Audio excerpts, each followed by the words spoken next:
Hello, good morning, everyone, or good afternoon, or good evening, wherever you are. Welcome to TLS Tuesday. Let me introduce myself. My name is Sosan Hua. I'm a dietitian, certified diabetes educator, as well as sales director of training. And I love to be here on Tuesday to share with you some tips, nutrition, advice to help you live a healthier TLS lifestyle. And for today, which let me just turn off this as a distraction because I see myself on Facebook to make sure I'm live. But anyways, I want to say that, can you believe it? This week is the last week of November. And this week, for those people who are in US, happy Thanksgiving. This is the starting. I shouldn't say the starting because when Halloween comes, it's really the start of the candy season, and the candy season continues on with the chocolate and moving on to Christmas and the New Year. So we know it is the time of the year where we will be gathering together, or where might be eating a little bit more than we had intended. And for this month, our theme was to help you support healthy blood sugar. And we providing so many tips. We said water, fiber, and so forth. And I mentioned so many tips along with Melanie. And today I thought about doing something slightly different. And as much as you guys know that we always emphasize on eating adequate amount of fiber, like nutrient-rich fiber, like we're talking about lots of vegetable, high quality protein, healthy fat, like choosing your fruits and so forth. Like we talk about a healthy, balanced meal. But today, I'm not going to really talk about a healthy, balanced meal and the importance of movement. These are all important, okay? Don't get me wrong. But today, I really want to talk about and I think this tips not just provide you in surviving. I shouldn't say surviving, thriving during the holiday season, which is coming up in literally in 2 days, right? This Thursday is Thanksgiving, and Thanksgiving is equally as big as Christmas for a lot of people, because this is a time of the year where we gather together as a family and celebrate and being thankful and grateful for what we have, that we're still healthy, that we're alive, and we're all still happy, and there's still peace on earth. Yes. Maybe not in every aspect of the world, but let's keep it that way. So today I really wanted to focus on mindful eating.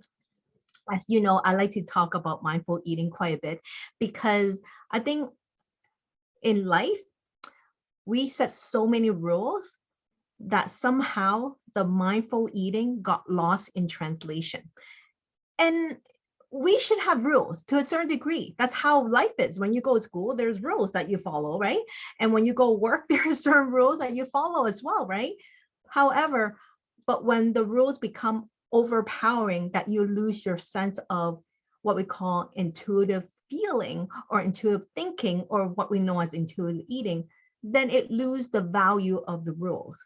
Because rules are supposed to help us to stay grounded, help us to set some sort of direction, which is all great. Okay. I am a type A personality, so I know what rules can do for me, but I know that there's a very fine line where the rules can totally get you to the other side of the highway or equation.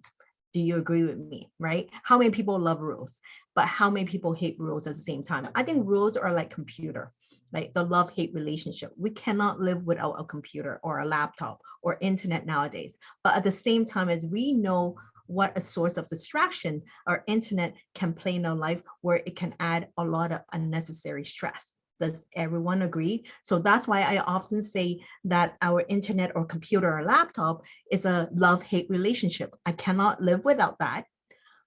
But at the same time, it can create a lot of stress for me at the same time.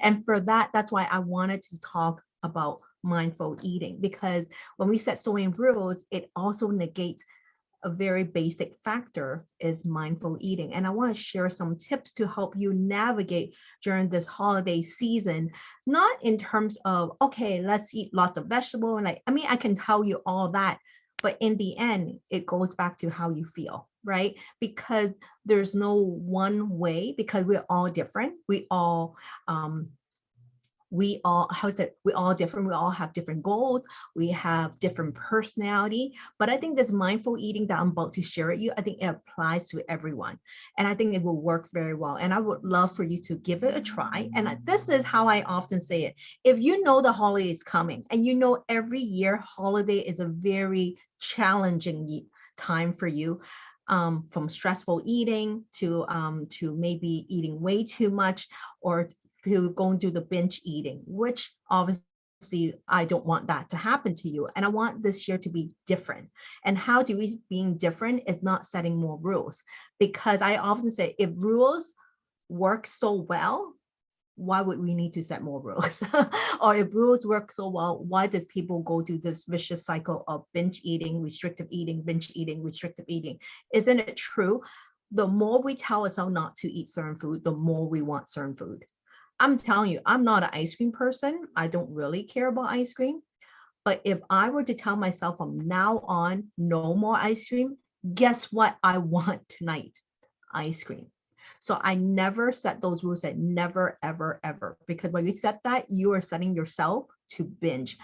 So never go to restrictive first, like, because every time you go to restrictive, you go to a cycle of binge eating. And when you go to a cycle of binge eating, guess what happened? You get very, very guilty. You feel bad.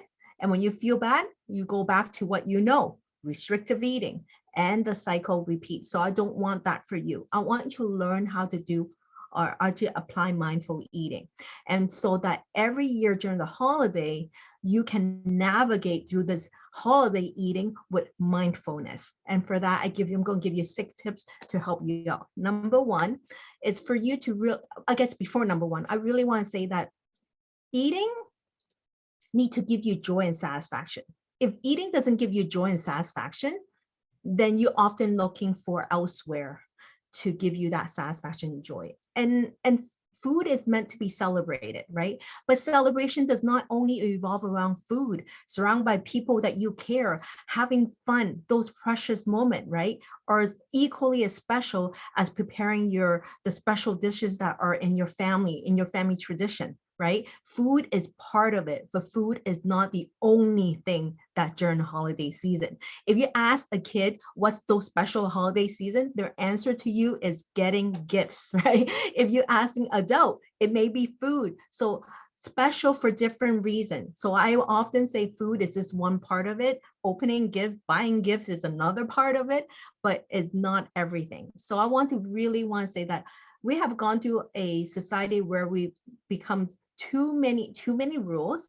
We become too restrictive, and at the same time we become so busy and disconnected with the food that we eat, that when we eat, we don't even know if it's satisfying to us, if it's bringing us joy, if it's are we overstuffing ourselves? We don't even know anymore. And that's why I really want to walk you through some very basic tip, which you said, Suzanne, I know this already. And I know you know this already. It's to serve as a reminder. And sometimes we might think we know them already, does not mean that we necessarily use them on a daily basis. And I said the best practice is practicing before the holiday happen, right? It's almost like, during the Thanksgiving season or Thanksgiving day or Thanksgiving dinner, your past history, what you likely to read to do, or during the during the Christmas holiday, whether you're eating leading up to 2 weeks of holiday eating, whatever it is, your past history. But I always say we don't need to repeat history, right? And how we don't repeat history is being mindful. So number 1 is actually remove all distraction. Start practicing right now, so that when it comes to holiday eating, whether it's Thanksgiving or Christmas that's coming up soon, is actually practice now so that it becomes a second nature to you. And it takes time. Number 1 is actually remove all distraction. Nowadays, how many people eat with their phone on? Or watching Netflix, or watching some sort of TV, watching your laptop, because we're too busy, right? I'm guilty of that. A lot of time I have to do work and I'll be myself shoveling salad into my mouth, right? Yeah, I feel my stomach, I think. But in long run, I know that whenever I do that, what I start to notice is I feel very bloated afterward. Even though I'm eating the same food I usually eat, it's the way I eat. not necessarily the food that I eat, right? I eat that same salad all the time. And there are times I was like, I'm so bloated. Why? And the answer goes to that is because I actually was distracted. I was working on a PowerPoint while I'm eating. Okay. I'm guilty of that too. And that's why I want to share with you. These are things that I need to remind myself. And I hope this will help you. Is number one is remove all distraction, which is your phone, your TV, your laptop, whatever it is, and even your books. And people said, books? Yes, because when you're reading and you're eating, I bet you don't even know what you're eating. I can actually remove the food and put another food in, and you probably might not even notice.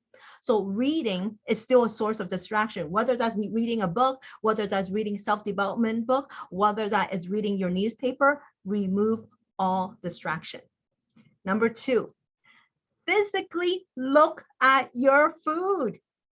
Look at the texture, look at the color. Ask yourself, does this food bring you joy? And the joy could be in many forms. The joy in nourishing your body, the joy because there's something inside there that you absolutely love to eat, that you look for in eating it. So, but you need to notice the texture, the smell, how food are combined together. That's what makes eating enjoyment, right? So I often, every now and then, when it gets very busy, my husband and I often will, maybe in the past, okay, maybe about once a month, we go out to eat a fine dining restaurant. And the reason why we love fine dining so much is not because it's fine dining, it's because in fine dining, it's actually practicing mindful eating, because every meal came very slow and you savor the food. And I always ask my husband, do you notice that the portion was not big, but we always leave satisfied, and we leave without feeling bloated, we feel amazing. And I think it has a lot to do with really mindfully looking at your plate and being appreciating how the chef prepared those meals. That chef is you. It's you. So look at your dish, look at the color, look at the combination, look at the texture, smell it, savor it. Is it sweet? Is it salty? Is it spicy? Is it savory? What is it? Savor it. Okay. Number three, slow down and chew your food properly. How many people heard, like, you know what, my other half or my friends inhale their food, or I inhale. I'm guilty of inhaling my food. How many of you would say that? Stop inhaling your food. Chew, really chew, because when you chew your food, you're releasing those enzymes, which is called amylase, to help you digest your food properly. That often help you to reduce your bloating. That's because you're eating way too fast. And I'm, like I said before, I'm guilty of that. So you need to chew, like really chew, like